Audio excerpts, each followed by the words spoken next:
Are you depressed and staring out of your window at non-stop rain? Well then congratulations on being British. The average Brit has many talents, such as the ability to queue for vast periods of time, as well as a remarkable level of passive aggressiveness. If you have the misfortune of being British, it's probably because, despite your ancestors being criminals, they were detained in the UK, rather than being sent over to sunny Australia, meaning that 7 generations later you find yourself trapped in the mighty town of Huddersfield. To be honest, Huddersfield could be well nice, it's just got a very depressing name. As a young British man, there'll come a time when you'll get your first top hat. It's important to remember that everyone's is different, and some are just naturally bigger than others. Don't worry that yours is smaller than average, you probably have a much nicer personality anyway. I became an outcast in Britain several years ago when I revealed that I don't actually like tea. There was even a headline in The Sun about me. If I remember correctly, there was an article about me on pages 2 and 4, because page 3 was taken up by a giant photo of your mum.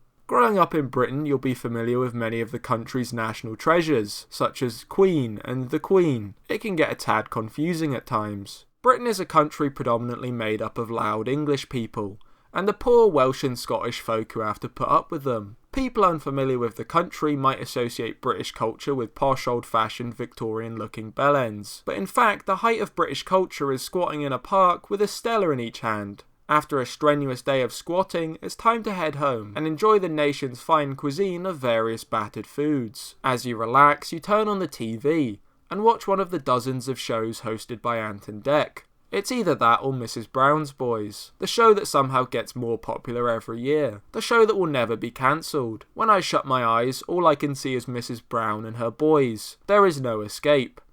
And on that cheery note, thanks for watching.